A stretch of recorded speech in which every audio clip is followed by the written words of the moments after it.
Daddy, I'm about to call you back. I don't go imagining things. Like Aunt Margaret?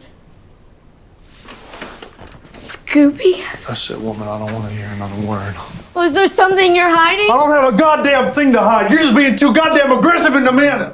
Stories about Elvis and Priscilla Presley seem a dime a dozen lately. Last year, Baz Luhrmann's Elvis biopic, shiny and in my opinion pretty hollow, became a big deal during awards season. A few years ago, we got Michael Shannon playing Elvis and Kevin Spacey playing Nixon in Elvis and Nixon. But that's why guys like me are survivors. But guys like this Elvis fellow know underneath all that they're weak. They wither at the first sign of trouble.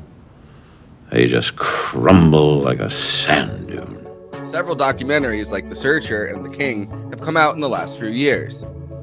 It seems like even 46 years after his death, we can't get enough of Elvis Presley. Elvis and Priscilla might be compared to JFK and Jackie Kennedy in our undying interest in them as a culture. And, like JFK and Jackie Kennedy, the tragic events that befell them reinforce our desire, it seems, to preserve rather than denigrate an American icon. Elvis stories, even as the truly despicable parts of his life come to light, generally seem to want to preserve his legacy. We are also enamored, not just with superstars, but in the trials and tribulations of fame. This might move us away from the older generations, as culturally speaking, we do frequently want to look more at the loneliness, the alienation, and the gilded cage that comes with that status. The loneliness makes us feel a bit sorry for these figures, which makes them more relatable. Tragically, Priscilla and Elvis's daughter, Lisa Marie Presley, died earlier this year after getting a surgery. Priscilla Presley is still alive in her late 70s and has told her story. I met Elvis, a very different Elvis than let's say I know today, because obviously I didn't know anything about what I know now. I saw a very innocent, very, very vulnerable Elvis Presley. Someone who just lost his mother a year before I met him. Very insecure on where he was in his music career, in his movie career. Priscilla wrote her love story with Elvis, Elvis and Me, in 1985.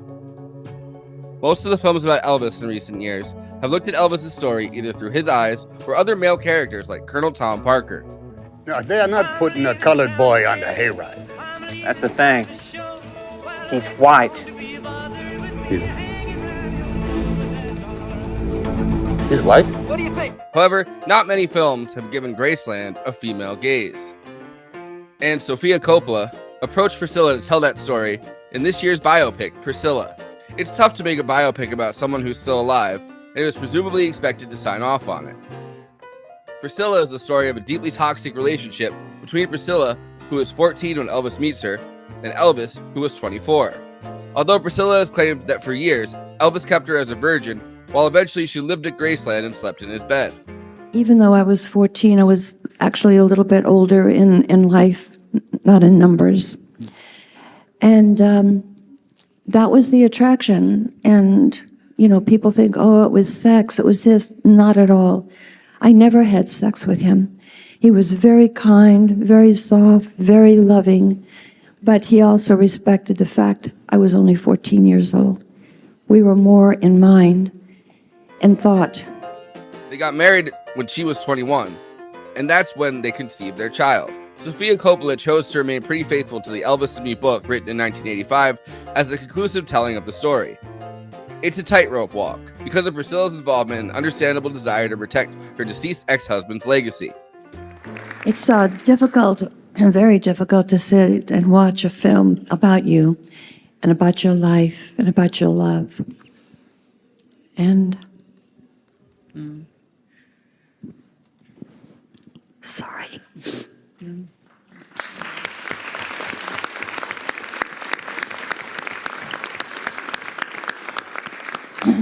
I think Sofia did an amazing job.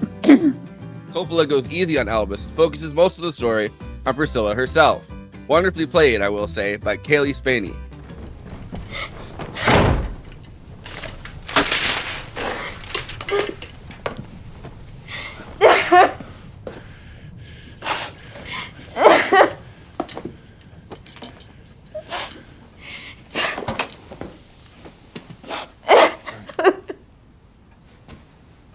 Let me understand. The entire performance is really good. So many emotions, from jealousy to a desire to please to loneliness and isolation at Graceland, play out on Kaylee's face. However, in my opinion, Coppola is holding so much back in order to protect Priscilla and her desire not to shatter Elvis's legacy and death that it's a very uneven film. We do get the loneliness and isolation of a girl that's been placed in a position she never should have been. Stuck in Graceland like a gilded cage, known about but kept in the background, as Elvis' selling point is sexual charisma. But we're kept at a distance from the characters, never quite getting the psychological effects that we need to understand this toxic marriage. Elvis is played by Jacob Elordi, and it's a mercurial representation. Elvis goes from distant to love-bombing to hostile and violent within seconds. It's a film that wants to do two things at once that are in tension.